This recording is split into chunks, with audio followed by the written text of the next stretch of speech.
Marina Hoffmann was 34 when her life in Bremen began to feel too small for her dreams. Divorced for 3 years, working as a manager at a clothing boutique in the city centre, she spent her days serving customers and her nights scrolling through her Instagram feed, watching life pass by on her phone screen. Her friends were already in second marriages, some with young children, others planning radical career changes. Marina felt stuck in limbo, not unhappy enough to change everything, but not happy enough to feel fulfilled. It was on one of those lonely February nights, as the rain drummed on the window of her compact apartment, that Marina decided to do something she had never done before: create a profile on an international dating app. Not those German apps she had already tried, where she always ran into acquaintances or men who clearly lied about their age and relationship status. This time, she wanted something different. She wanted adventure. She wanted possibilities that Bremen couldn't offer. The app was called Global Hearts and promised to connect people from different countries who were interested in serious relationships and eventually relocation. Marina spent hours choosing the perfect photos, nothing too staged, but images that showed her life. Her on Silt Beach last summer, smiling in a cozy cafe, walking along a mountain trail. In her bio, she was honest. 34-year-old German woman seeking genuine connection and adventure. I love traveling, nature, and deep conversations, open to new possibilities. The first few days were a whirlwind of messages. Men from every continent appeared in her inbox, some clearly interested only in a European visa, others sending generic copy-and-paste messages. Marina was about to give up when, on the 5th night, she received a different message. "Hi, Marina. Your profile caught my attention not because of the photos, although you are beautiful, but because of the phrase deep conversations. It seems like you are someone who knows that life has more layers than the surface. I'm James, 42, from Texas. I have a ranch here and work with horses. Life here is simple but meaningful. If you want to chat without pressure, I'd love to hear your story." There was something about the message that sounded different. It wasn't overly flattering. It didn't ask for anything. It didn't make empty promises. Marina clicked on his profile, and her heart raced. James Morrison had slightly graying brown hair, deep blue eyes, and a genuine smile in every photo. The images showed a life that looked like something out of a movie: horses grazing at sunset, a cozy wooden house, breathtaking Texas landscapes. He wasn't posing in gyms or expensive cars. He was living an authentic life. Marina replied that same night, and what started as a simple conversation quickly turned into hours of messaging. James had been divorced for 5 years, had no children, and had inherited the ranch from his late father 2 years earlier. He talked about the solitude of the open spaces, how raising horses had taught him patience and humility, about his mornings starting before sunrise and ending under a starry sky that, according to him, you've never seen the likes of in Europe. "It's different here, Marina," he wrote one night. "Space changes you. When you're surrounded by miles of land and sky, small problems just evaporate. You discover what really matters." Marina was fascinated. They started making video calls. First short and shy, then long conversations that stretched into the German dawn. James showed her the ranch on camera, introduced her to his horses by name, took his laptop out onto the porch so she could see the Texas sunset. He had a calm, deep voice that made her feel safe, and a way of looking into the camera that made it seem like he really saw her, not just her appearance, but her soul. "You have a special light, Marina," he said during one of those calls. "I can see that life has hurt you, but it hasn't broken you. That's rare. That's beautiful." After 2 months of daily conversations, James made a proposal that made Marina's heart race, and her rational mind scream simultaneous warnings. "Marina, I know this may seem rushed, but when you get to my age, you learn to recognize something real when you find it. I want you to come visit me. I'll pay for your ticket. You can stay in the guest room, no pressure. I just want you to get to know this place, get to know my life, and see if you can imagine yourself here. If it doesn't work out, you'll come home with a beautiful trip under your belt. But if it works—" He paused, his blue eyes fixed on the camera. "If it works, Marina, I promise I'll make you feel at home in a way you've never felt before." Marina knew it was crazy. She knew all the horror stories about women who met strangers from the internet and disappeared. Her best friend, Petra, practically begged her not to go. "Marina, you don't know this man. 2 months of video calls mean nothing. He could be anyone. What if he's dangerous? What if you disappear into thin air in Texas? No one would even know where to look." But there was something about James that seemed too genuine to be a lie. He never asked for money. He was never sexual or inappropriate. He never pressured her. He just offered her a possibility, a door to a different life. Marina did her research. She searched his name online and found public records of the ranch, old photos of him in rodeo competitions, even a local newspaper article about horse breeding techniques. Everything seemed legitimate. She made video calls at different times, confirming that he was really where he said he was. She asked to see the entire property, and he patiently took her on virtual tours. Still, she took precautions. She shared all the details with Petra, the exact address of the ranch, emergency contact information, flight dates. She set up real-time location sharing on her phone. She booked a hotel in San Antonio as a backup. She bought a flexible return ticket. In May, 3 months after that first message, Marina was at the Bremen airport with a suitcase, a racing heart, and a mixture of terror and excitement she hadn't felt in years. Petra hugged her tightly at the departure gate. "Text me every hour." "Every hour, Marina. Promise. I promise. And if anything seems strange, anything at all, you go straight to the hotel and catch the first flight back." "I promise, Petra. Everything will be fine. It's just a visit." But as the plane took off, Marina looked out the window at Bremen getting smaller and smaller below her, and a small voice in her head whispered, "What if it's not just a visit? What if it's the beginning of everything?" She couldn't have known, as she crossed the Atlantic toward a new life, that that little voice was right, but not in the way she imagined. What awaited her on that isolated Texas ranch would change her life forever. And when she finally discovered the truth about James Morrison and his Paradise Ranch, it would be too late to simply catch the next flight back home. The plane dove into the clouds, and Marina closed her eyes, imagining James's arms finally around her. The smell of horses and earth, the endless Texas sky. She was flying toward her dream. She didn't know she was flying toward her worst nightmare. Marina had never felt heat like this before. The San Antonio air enveloped her like a hot, humid wall the moment she stepped out of the air-conditioned terminal. May in Texas was completely different from May in Bremen.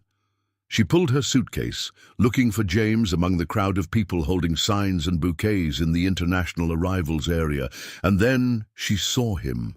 James was leaning against a column wearing faded jeans, a plaid shirt with rolled-up sleeves, and worn leather boots. He was taller than he appeared on video calls, with broad shoulders and a solid presence that made other people seem less real. When their eyes met, his face lit up with that smile she had seen hundreds of times on screen, but now, in person, it made her stomach knot. Marina. He said her name as if it were a prayer, walking toward her with determined steps. "You're really here." He hugged her, and Marina smelled clean soap, leather, and something she couldn't quite identify. Maybe just Texas, she thought.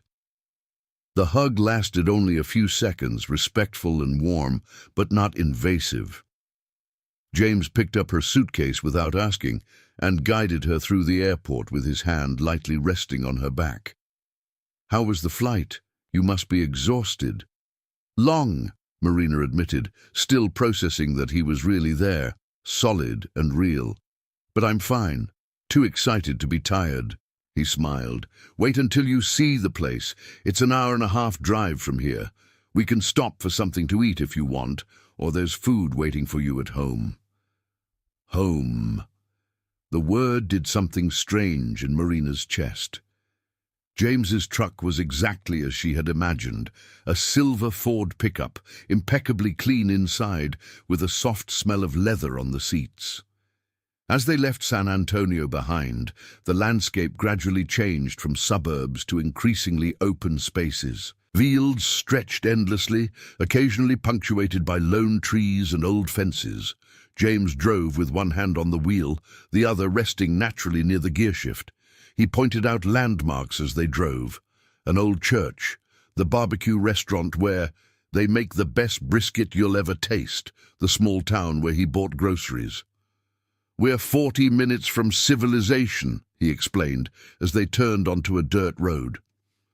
"That's why I warned you that it's isolated here. No neighbors nearby, no food delivery. Not much noise besides horses and crickets. Just peace." The dirt road stretched for miles, surrounded by pastures where horses grazed lazily in the afternoon sun. Marina sent a quick message to Petra. "I arrived safely. He's real. Everything seems safe. I'll send you the location in 10 minutes. Finally, after what seemed like an eternity, a house appeared in the distance. It was exactly like the photos, a 2-story wooden building with a wide porch wrapping around the front, a sloping roof, and large windows reflecting the orange late-afternoon sky. "Welcome to the Morrison Ranch," James said softly, stopping the truck in front of the house. Marina got out and stood still for a moment, simply taking it all in. The silence was stunning. In Bremen there was always the sound of cars, people, city life. Here, the only sound was the wind in the trees, and in the distance, the soft neighing of a horse. "It's perfect," she whispered. James smiled, looking genuinely relieved. "Come on, let me show you around before the sun goes down completely." The inside of the house was surprisingly cozy. Dark wood furniture, worn but clean rugs, old photos on the walls showing what she assumed to be generations of the Morrison family. The kitchen was spacious with a large wooden table that looked handmade. "That's your room," James pointed to a door in the hallway. "It has a private bathroom. I left clean towels, and if you need anything, my room is upstairs. The door is always open if you need me." Marina entered the guest room and had to stifle an exclamation. It was beautiful. A bed with a handmade patchwork quilt, a window overlooking the stables, an antique desk with fresh flowers in a vase. "James, you didn't have to." "I wanted you to feel welcome," he said, leaning against the doorframe, keeping a respectful distance. "Take your time freshening up. I'll fix us something to eat. Nothing fancy, just some sandwiches and salad. Tomorrow I'll make you a real Texas breakfast." After he left, Marina sat on the bed and sent her location to Petra, along with several photos of the room and the view. Petra's reply came quickly. "Okay, looks good, but stay alert. If anything strange happens, call me." Dinner was quiet and comfortable. James made turkey sandwiches with fresh salad, and they ate on the porch as the sky darkened and the stars began to appear. Marina had never seen so many stars. "There's no light pollution here," James explained, following her gaze. "On clear nights you can see the entire Milky Way." They talked about the trip, about the differences between Texas and Germany, about her plans for the next 10 days. James was the perfect gentleman, attentive without being smothering, interested without being intrusive. "Tomorrow I'll introduce you to the horses," he said when she started yawning. "And if you want, we can take a walk around the property. It's almost 200 acres. There are places here that will take your breath away." Marina went to her room feeling strangely at peace. Maybe Petra was wrong. Maybe this was exactly what it seemed.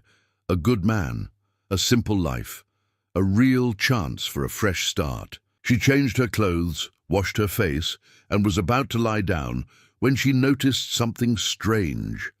A small red light was flashing dimly in the upper corner of the room, near the ceiling. She stood still, watching. It seemed to be coming from something built into the smoke detector. Marina felt a chill run down her spine. It could just be the detector's normal indicator light. But something about that light, the way it was flashing, seemed wrong. She grabbed her phone and took a zoomed-in photo. She enlarged the image, and her heart froze. It was impossible to be sure, but it looked suspiciously like the kind of hidden camera she had seen in newspaper articles about privacy invasions. Marina looked around the room with new eyes. The silence that had once seemed peaceful now felt oppressive. The house that had seemed cozy now felt isolated. The man who had seemed perfect. She picked up her phone with trembling hands and opened the message to Petra, but stopped. What if she was just being paranoid? What if it was just a normal smoke detector? She didn't want to ruin everything because of unfounded anxiety. But that little voice in her head, the same one that had warned her on the plane, was now screaming, "Something is wrong. Something is very, very wrong." Marina turned off the lights and lay down, keeping her cell phone within reach. Outside, a horse whinnied in the darkness, and somewhere in the house, she heard slow footsteps climbing the stairs to the second floor. She didn't know if she would be able to sleep that night. Marina woke up to the sound of footsteps in the kitchen and the smell of fresh coffee. Morning light streamed through the window, bathing the room in golden tones that made everything seem less sinister than the night before. She looked at the smoke detector in the daylight and almost laughed at herself. It was just a regular detector with its standard indicator light. How could she have been so paranoid? Ashamed of her own nighttime fears, Marina took a shower, put on jeans and a light blouse, and left the room. James was in the kitchen, preparing what looked like a feast. "Good morning, sleepyhead," he said with a warm smile. "I hope you like scrambled eggs, bacon, pancakes, and toast. I told you I was going to make a real Texan breakfast." The table was carefully set, fresh flowers, orange juice, steaming coffee. Marina felt a wave of guilt for her suspicions the night before. "James, this is too much. You didn't have to—" "I did," he interrupted gently, pulling out a chair for her. "You crossed an ocean to be here. It's the least I can do." Breakfast was delicious, and conversation flowed easily. James told funny stories about horse accidents. She shared memories of her childhood in Bremen. Everything felt natural, comfortable, right. After eating, James took her to see the stables. There were 6 horses, each with its own distinct personality. He introduced each animal by name, explaining their stories and quirks with a genuine affection that made Marina's heart melt. "This is Apollo," he said, stroking a majestic chestnut horse. "He belonged to my father. He's 18 years old, but he's still strong as an ox." Marina reached out hesitantly, and Apollo sniffed her before allowing her to pet him. There was something deeply reassuring about being around these animals, about the smell of hay and leather, about the slow, deliberate pace of life on the ranch. "Would you like to take a tour of the property?" James asked. "I can show you the boundaries of the ranch, the creek out back, the places my father used to take me when I was a child." They took an all-terrain utility vehicle and began to tour the vastness of the property. James was right. There were places there that took her breath away. A creek meandered through the land, ancient trees provided shade, and the horizon stretched endlessly in every direction. "This is where I come when I need to think," James said, stopping near the creek. "My father used to say that the land heals what life hurts." Marina looked around and felt something loosen in her chest. Maybe this was what she needed. Maybe Petra was wrong. Maybe this was the fresh start she had been looking for. But then James said something that set off alarm bells in her mind again. "You should see this in winter. It's even more beautiful when it's completely isolated. Sometimes the snow blocks the main road for weeks, and you're completely alone here. Just you, the horses, and the silence. Completely alone. Isolated. No way out. Marina forced a smile, but her mind began to race. She was 40 minutes from the nearest town, on a dirt road that could easily be blocked. There were no neighbors. There was no one for miles. If something happened... "Are you okay?" James asked, noticing the change in her expression. "Did I say too much about isolation? I know it can seem scary to someone from the city." No, Marina lied quickly. "It's just a lot to process. It's so different from Bremen." They returned to the house, and Marina excused herself to rest for a while. In her room, she finally allowed herself to examine her concerns rationally. She picked up her phone and started searching. She typed James Morrison, Texas Ranch, and scrolled through the results. Everything looked legitimate. Property records, some old articles about horse breeding, photos from rodeo competitions years ago, but then she decided to search for something more specific. James Morrison, divorced Texas. There was nothing. No divorce records. No mention of a previous marriage. Marina felt her blood run cold. James had said he had been divorced for 5 years. Why were there no public records? She knew that not everything was online, but usually there was at least some mention. She continued searching, this time looking for James Morrison, wife, Texas. Still nothing relevant. She tried different combinations of words. Nothing. Then, almost by accident, she typed in Morrison Ranch, Texas disappearance, and her heart stopped. There was an article from 3 years ago from a small local newspaper. A woman named Rebecca Chen, 31, from Los Angeles, had been reported missing after traveling to Texas to meet a man she met online. The last place she was seen was in San Antonio. The article mentioned that she had told her family she was going to visit a ranch, but did not specify which one. The case was never solved. Rebecca simply disappeared. Marina read the article 3 times, her heart beating faster and faster. It could be a coincidence. Texas was huge. There were hundreds of ranches. There was no direct connection to James. But then she noticed something in the photo of Rebecca in the article. The woman wore a delicate necklace with a small moon pendant. A necklace that looked exactly like the one Marina had seen in an antique jewelry box in James's living room that morning when he was making coffee. She had commented on the box. It was beautiful, crafted from dark wood with silver accents. "It was my mother's," James had said casually. "I keep some of her things in there." But now, looking at the photo of Rebecca Chen wearing that identical necklace, Marina felt real panic for the first time.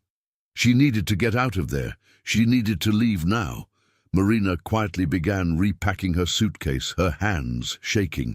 She would make up an emergency, someone sick at home, a problem at work, anything. She would take the truck if she had to and drive to the city. But when she opened the bedroom door to leave, James was standing on the other side, leaning against the hallway wall, his arms crossed. His smile was the same as always, but there was something different in his eyes now. Something cold. "Going somewhere, Marina?" he asked softly, and that's when she noticed. The truck keys that were on the hook near the kitchen door were no longer there. Her cell phone showed only 1 bar of signal. I was just packing a few things," she lied, trying to keep her voice steady. James didn't move, just kept looking at her with that strange smile. "You know, Marina," he said calmly, "you seem tense. I think you need to relax a little. Why don't you go back to your room and rest? I'll make you a special tea that my mother used to make. It always helps with anxiety." It wasn't an invitation. It was an order disguised as kindness. Marina slowly returned to her room, closed the door, and leaned against it, trying to control her breathing. She needed to think. She needed a plan. Because now she was sure Petra had been right all along. and she was in grave danger. Marina leaned against the door, her heart beating so hard she could hear it in her ears. Her hands trembled as she picked up her phone. Only one bar of signal, but maybe that would be enough. She opened WhatsApp and began typing a message to Petra with trembling fingers. Petra, emergency. Something wrong. James lied about divorce. Found article about missing woman. Her necklace is here in the house. He took car keys. I'm trapped. Morrison Ranch, Route 281, 40 minutes from... The message didn't send. The loading icon spun endlessly. Marina pressed send repeatedly, but nothing happened. She glanced at the corner of the screen. The signal had disappeared completely. No, no, no, she whispered, pacing the room trying to find a signal. Nothing. A soft knock on the door made her jump. Marina? James's voice was calm, almost affectionate. I brought tea. It'll help you relax. I don't feel like it right now, thank you, she replied, trying to keep her voice steady. Silence on the other side. Then, Marina, open the door. I won't hurt you. I just want to talk. I'm tired, James. I need to rest. Another silence, longer this time. Then she heard footsteps walking away. Marina waited a full 5 minutes before moving. She went to the window and tried to open it quietly. The window slid open, but there were iron bars on the outside. Discreet, painted the same color as the window frame, almost invisible. She hadn't noticed them before. Decoration, she had thought when she first saw them. Rustic charm. Now she realized they were prison bars. Marina searched the room desperately for anything she could use as a weapon or tool. A hairbrush, a heavy book, a lamp. Nothing that could really help her against a man the size of James. She needed to think. She needed to be smart. Hours passed. The sun began to set, casting long shadows across the room. Marina heard no more sounds coming from the house. No footsteps, no noise. The silence was worse than any threat. When darkness finally took over, Marina heard something that made her blood run cold. The sound of a key turning in the lock of her door from the outside. She was locked in. Marina rushed to the door and turned the knob frantically. Locked. She pounded on the door. James, James, open this door. You can't lock me in here. No answer. James, she shouted, pounding on the door with her fists. Let me out! Then she heard it.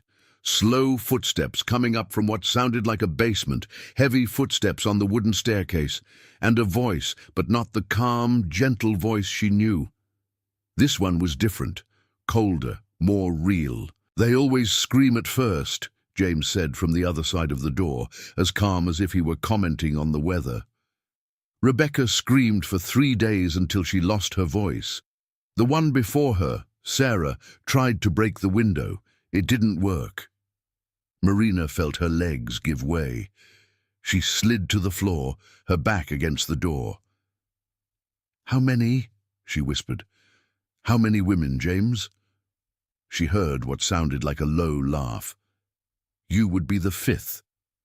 But it doesn't have to be that way, Marina. The others didn't understand. They fought, they tried to escape. But you're different. I saw it in you from the beginning. You have potential. Potential for what? Marina asked, tears streaming down her face. To stay, to be happy here, to be mine. I'll never be yours, she cried. That's what they all say, James replied, his voice still eerily calm, until they realized they have no choice. Marina heard his footsteps receding again, going down the stairs. She sat in the dark, hugging her knees, trying to control her panic. She needed to think. She needed to find a way out. She waited for hours, until she was sure James had gone to sleep. Then, using the dim light of her cell phone with no signal, she began to examine the room systematically. Every corner, every floorboard, every inch of the walls. That's when she noticed something strange. Near the bed, one of the floorboards seemed slightly raised. Marina knelt down and tried to pull it up. The board gave way, revealing a small empty space underneath. Inside was an old notebook and a chain with a pendant. a small gold heart. With trembling hands, Marina opened the notebook. The first page read, in a woman's handwriting, "If anyone finds this, my name is Sarah Mitchell. I'm 28 years old from Portland, Oregon. I have been trapped at Morrison Ranch for 47 days. He called me his special project. He said he is training me. There are others before me. I saw the photos. If you are reading this, please call the police. Don't let him—" The writing ended abruptly in a smudge, as if it had been interrupted. Marina turned the pages. There were dated entries, each more desperate than the last. Sarah describing how James drugged her tea, how he had a locked room in the basement where he trained his victims, how he took photos that he kept on a hidden laptop. The last entry was from 3 years ago. He said, "Today is my last test. If I pass, I can have more privileges. If I fail—" He didn't finish the sentence, but I saw something in his eyes. "I'm scared. If I don't survive, let someone know. James Morrison is a monster, and there are more women besides me." I saw the names in a file on his computer. Rebecca, Michelle, Jennifer, all missing, all here. Marina closed the notebook, her hands shaking violently. She looked at the pendant, probably Sarah's, hidden as the last evidence of her existence. A sound made her freeze. Footsteps coming up the stairs, slow, deliberate. She quickly put the notebook and pendant back in their hiding place and replaced the floorboard. She sat on the bed, trying to appear calm, but her heart was pounding. The key turned in the lock. The door opened slowly. James was there, holding a tray with food and a cup of tea. He smiled, but there was no warmth in that smile now, only possession. "Time for breakfast, dear," he said softly. "You need to keep your strength up. We have a lot of work ahead of us." He placed the tray on the desk and pointed to the tea. "Drink it. It'll help calm you down." Marina looked at the tea, knowing it was drugged. She looked at James, seeing for the first time the real man behind the mask. And she made a decision. If she was going to survive, she would have to be smarter than all the others. She would have to pretend, play his game, buy time until she found a chance to escape. "James," she said softly, forcing herself to meet his eyes, "I'm sorry about yesterday. I was scared. But you're right. I came here because I wanted something different. Maybe I just need time to adjust." She saw something change in his face. Hope, arrogance, control. "I knew you were special," he said, smiling.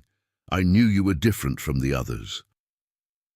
Marina picked up the teacup with steady hands, brought it to her lips, and pretended to drink. She would be different from the others. She would be the one who survived. Marina held the teacup against her lips, pretending to swallow as she let the liquid touch only the tip of her tongue before lowering the cup. The bitter taste confirmed her suspicions. There was something other than tea in there. "Good," James said, watching her closely. "Finish it all. It'll help with the anxiety." Marina nodded submissively and brought the cup to her lips again, this time allowing some of the liquid to enter her mouth, but holding it in her cheeks. When James finally turned away to adjust the curtains, she quickly spat the contents into a decorative plant beside the bed. "There," she said, showing him the empty cup. "I feel better already." James smiled, satisfied. "Great. Now eat something. Later I'll show you how things work here. If you cooperate, Marina, it can be very good, comfortable, even happy." He left the room, but this time he left the door unlocked. A little test, Marina realized. He wanted to see if she would try to escape, or if she would obediently stay in the room. Marina ate the bread and fruit from the tray, avoiding anything that might be tampered with. Then she waited, counting the minutes, faking the effects of the drug. She let her eyelids grow heavy, her posture relax, her breathing slow. 20 minutes later, James returned. He watched her from the doorway, noting her relaxed posture, her half-closed eyes. "Good," he murmured. "Very good." He approached her and gently helped her to her feet, as if she were dizzy. Marina let her body go limp, leaning on him but remaining fully conscious. He guided her out of the room, down the hallway, and then to a door she hadn't noticed before, hidden behind a bookcase in the living room. The door led to stairs that descended into the basement. Marina felt pure terror, but forced herself to keep up the act, body limp, mind alert. James turned on the light as they descended, revealing a space that made Marina's stomach churn. The basement was large and divided into sections. One area looked like a normal office with a computer, files, a printer, but the other section... There was a bed with chains attached to the headboard, a camera on a tripod, photographic equipment, and on the walls, photos. Dozens of them. Different women, in different states of suffering, terror, resignation. "Welcome to my studio," James said softly, his voice now completely devoid of any pretense of normality. "This is where we create our new reality together." Marina forced herself not to react, keeping the vague, confused expression of the drug. James led her to a chair and sat her down gently. "The first sessions are always the hardest," he explained, as if giving a lecture. "But with time, you learn. You learn that resistance only makes things worse. You learn that obedience brings rewards. You learn that this is your new home, and I am your new reality." He began setting up the camera, adjusting the angle, checking the lighting. Marina used this moment to desperately survey the space. There was only one exit, the stairs they had come down. But on the office desk, she saw something that made her heart race. Keys, several of them on a key ring. "Do you know what the other's mistake was?" James continued, still fiddling with the camera. "They never accepted it. Rebecca tried to attack me with a knife she stole from the kitchen. Sarah tried to escape during the night. Michelle just gave up. She stopped eating, stopped reacting. It was boring."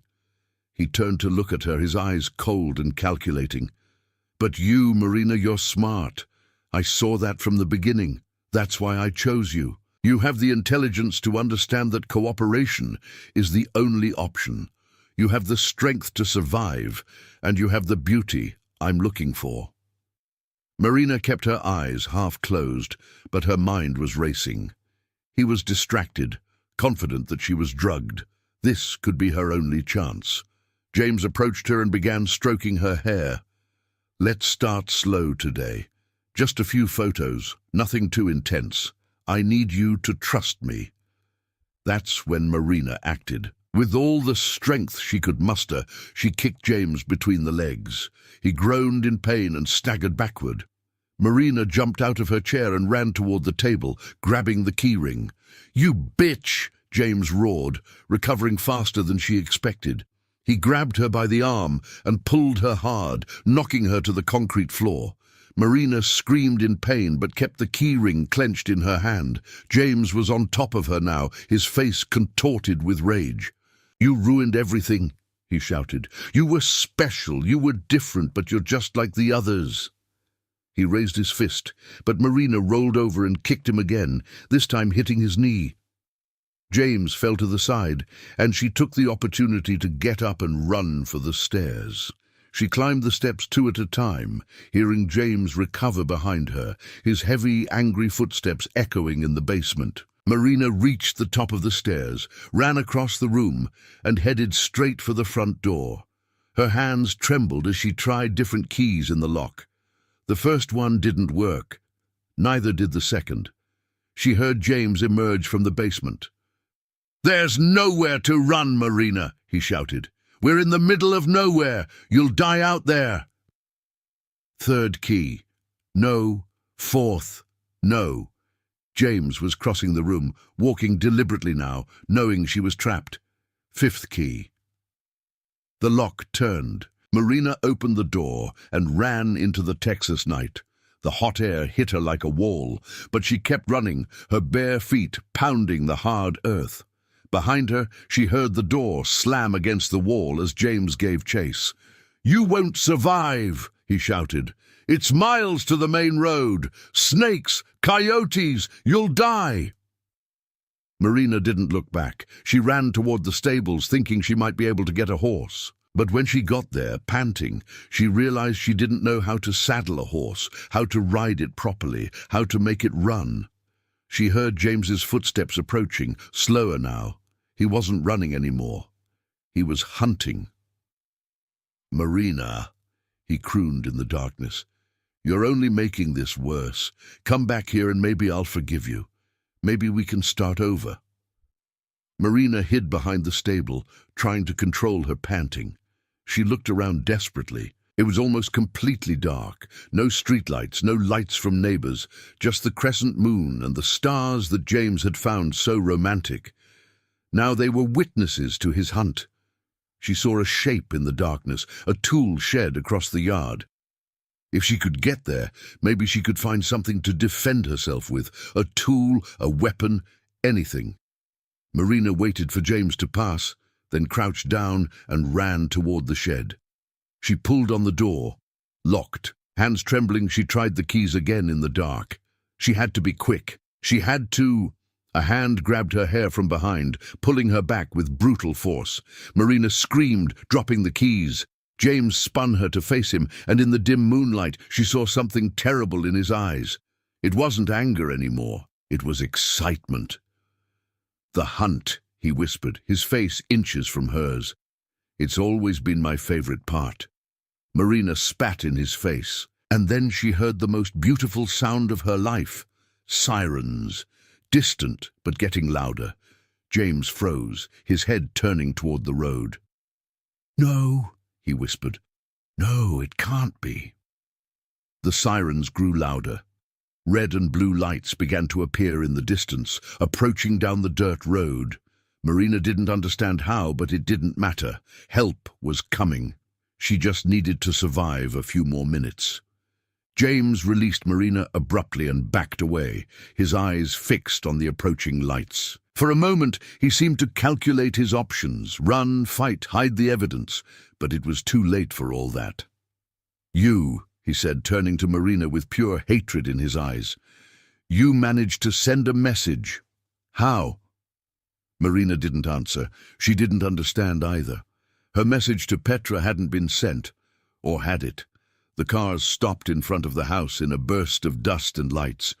Doors opened, officers shouted commands, guns were drawn. "James Morrison, hands on your head, now!"